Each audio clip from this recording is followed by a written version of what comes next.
There is a number that should have changed everything: 19. 19 times someone raised their hand and said a child was in danger. 19 desperate calls that echoed into the void. And in the end, an 8-year-old girl, weighing only 51 pounds like a 5-year-old, covered with more than 140 marks of violence, lost her battle for life. Her name was Rayleigh Jolynn Browning, and what happened to her in West Virginia will make you question every gear in the system meant to protect the most vulnerable.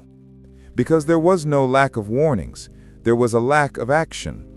If this content matters to you, if you believe stories like this need to be told, subscribe to the channel now. Every subscriber amplifies a voice that was silenced. Rayleigh was born in July 2010. Her arrival into the world should have been celebrated, but reality was quite different. Her biological mother, Janice Riston, had practically no involvement in raising her. Still an infant, the girl went to live with her father, Marty Browning. What seemed like a solution became the beginning of a journey of suffering. Just 1 year later, in 2011, Rayleigh was taken to the hospital with concerning injuries. At that moment, someone should have noticed the pattern that was forming, but the first opportunity to save her went unnoticed. Marty shared the house with Julie Dawn Tichenel, his girlfriend, and Cherie Tichenel, Julie's sister. Julie's 3 biological children also lived there. In that home, there was an invisible but brutal division: the children who belonged and the child who didn't belong. Rayleigh was in the second group. Cherie took on the role of primary caretaker of the 4 children, and it was she who transformed Rayleigh's life into daily torment. The reason was simple and cruel. Rayleigh was not Julie's daughter. That difference was enough for a child to become the target of systematic violence. For a while, Rayleigh attended public school, and it was in that environment that people began to notice signs impossible to ignore. The girl arrived covered in bruises. Her small body told stories that her voice couldn't yet fully express. She was always hungry, asking cafeteria workers for extra food. Her words were direct and frightening. "At home, they don't let me eat." The teachers didn't remain silent, especially the physical education teacher, who witnessed this child's silent desperation every day. She filed 19 official reports of suspected violence, 19 attempts to activate the protection system.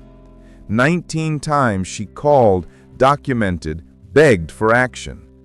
The girl clung to adults at school, wrapped around their legs, asked if they could be her mother or father. The only place where she felt safe was there, away from that house. But the reports fell on deaf ears. And when the number of complaints began to become impossible to ignore, Marty and the Tichenel sisters found a perverse solution. They withdrew all the children from school under the pretext of homeschooling.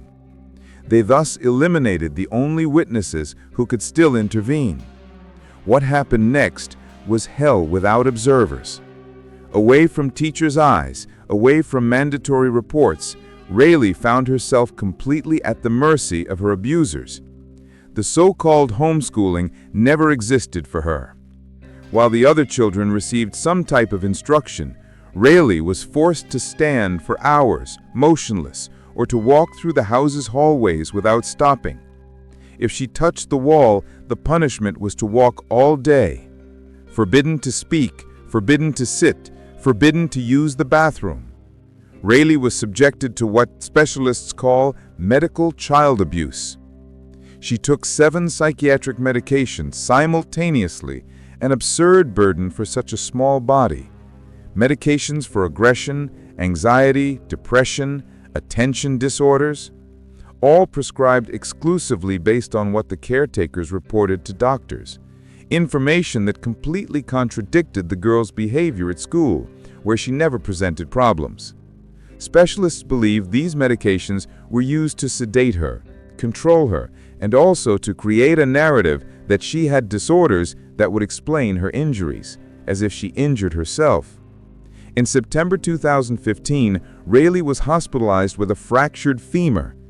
Breaking the strongest bone in the human body in a 5-year-old child requires immense force.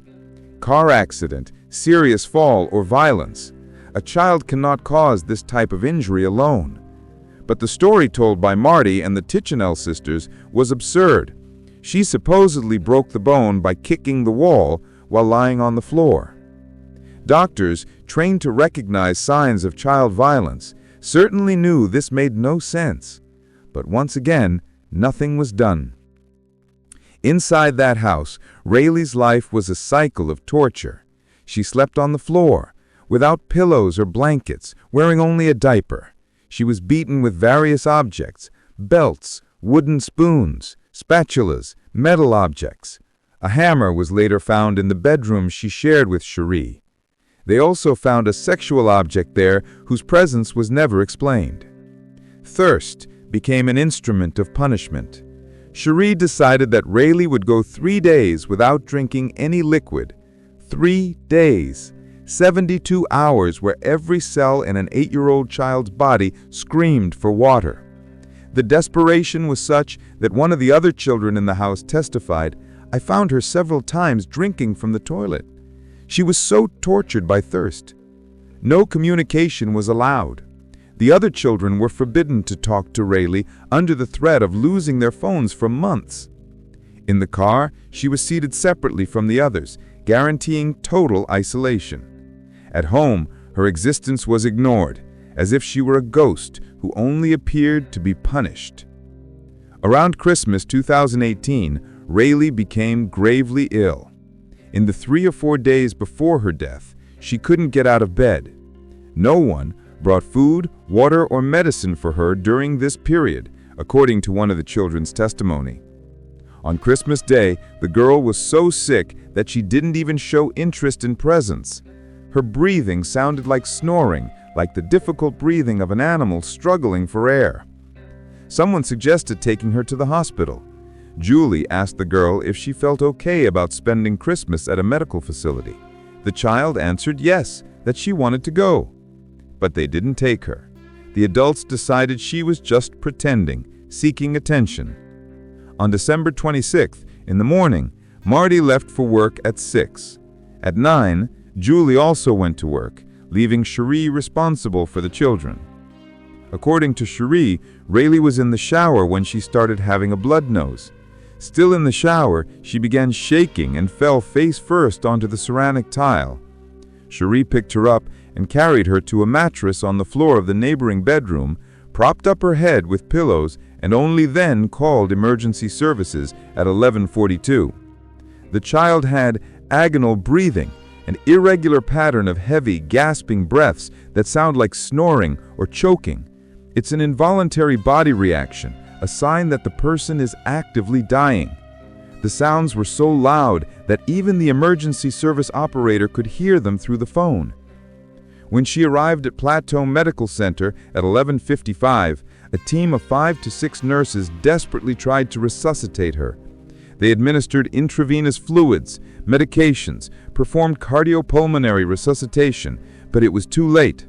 Her heart wasn't beating. Her body was so cold that the hospital equipment couldn't register a temperature below 29 degrees Celsius. At 12:27, 34 minutes after arrival, Rayleigh Jolynn Browning was pronounced dead.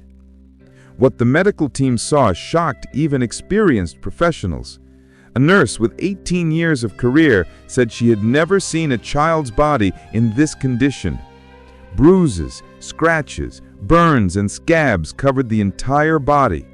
Multiple small wounds with scabs on the face, neck, chest, back, abdomen, and all limbs. Bruises decorated the torso, back, face, upper and lower limbs. On the right leg was a second-degree burn that looked like a lit cigarette mark.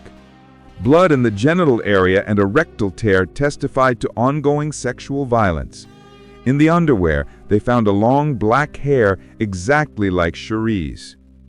The medical examiner determined that the cause of death was sepsis, resulting from untreated necrotizing pneumonia, and added, a lung disease of this magnitude would not develop suddenly and would be expected to manifest symptoms easily noticeable by an ordinary person. Rayleigh's last recorded words were, "I want to go to the hospital," a desperate attempt to save her own life that went unanswered. Nearly a year later, in December 2019, the three adults were arrested. Cherie Tichenel, 35 years old, Julie Tichenel Browning, 36 years old, and Marty Browning Jr., 34 years old, were charged with child death by neglect. At the time, Julie was the reigning Miss Oakley Festival Queen, a title that was subsequently stripped from her.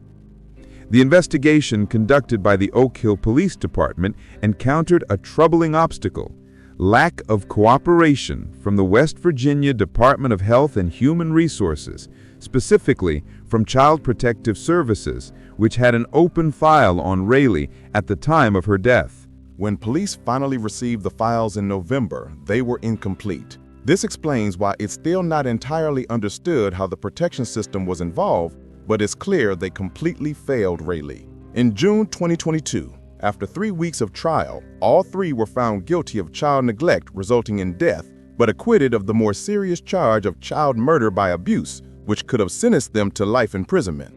Each received 3 to 15 years in prison, a sentence many considered an insult to the dead child's memory. Judge Paul Blake said during sentencing, "If you had taken the steps of any caring, humane person, she would be alive today." And he added something that echoed beyond that courtroom. "I feel that the state is also responsible for what happened to Rayleigh Browning. We allow a child to be pulled out and homeschooled without any real measure to ensure the child's continued education and safety. As a circuit judge, I am seeing more and more cases of abused and neglected children being homeschooled so the parents or guardians are able to hide their actions. There ought to be some mechanism to check on these children." After Rayleigh's death, Democratic delegate Sean Fluharty proposed legislation known as Rayleigh's Law, which would prohibit parents from withdrawing children from school for homeschooling if they are under investigation by Child Protective Services. The proposal would also prevent people with criminal records of violence or domestic violence from homeschooling children. Fluharty was clear in his passionate speech. "This isn't about all homeschoolers. This is about child abusers. These are people who were convicted of child abuse, convicted of domestic violence. Child abusers should not be educating kids. I don't care if it's the public school system, private school, or homeschool. Any school in this state, child abusers should not be teaching our kids." He continued, "Judge Blake, after going through a trial and understanding the facts and hearing expert testimony, reached a conclusion that we, the state, should act. That's what we're doing right now. This isn't some ban on homeschooling. This is closing a loophole that says if you've been convicted for child abuse, I think we all agree, you shouldn't be educating children, no matter where it's at." Fluharty spoke about Rayleigh. 8 years old, she attended public school in Nicholas County. Multiple reports were made by mandatory reporters, including her teacher. Her teacher came to me about this. Since this happened, we've had a trial, convictions, sentencing, and the bill to fix that has been sitting in the Education Committee for years. Poor Rayleigh was yanked out of public school by her father. Her aunt was to serve as her teacher. 3 individuals in that home. They found her dead. She acquired sepsis from drinking toilet water. She had a torn rectum. She was covered in bruises and burns and lacerations. Truly disgusting. I hope they rot in prison for the rest of their lives." And then he made a final appeal. "I heard that this may be an inconvenience on homeschoolers, and it may be, but go ask Rayleigh how that inconvenience is right now. You'd have to visit her gravesite. As of 2025, the law is still awaiting consideration in the state Senate. West Virginia law does not require homeschool educators to report child abuse or neglect. By contrast, teachers and public school administrators are mandatory reporters of child abuse. They face a criminal misdemeanor conviction of up to 90 days in jail and up to a $5,000 fine for failing to report child abuse or neglect. Those who fail to report sexual assault face 6 months in jail and up to $10,000 in fines. Additionally, state law does not require a homeschool education cooperative or association to verify that member students were legally withdrawn from public school. Rayleigh Jolynn Browning can no longer tell her story, but we can ensure her voice is heard and that her death wasn't in vain. 8 years of life stolen, 19 warnings ignored, a system that looked the other way repeatedly until it was too late. If you've made it this far, I ask you to subscribe to the channel and activate notifications. Leave your comment about what you think of this case and suggest other cases you'd like to see analyzed. Share this video. The more people who know these stories, the more children we can protect. Knowledge saves lives. Silence kills. Ray Lee deserved to live. She deserved to just be a child. She deserved protection. The least we can do now is tell her story and fight so that no other child suffers the same fate.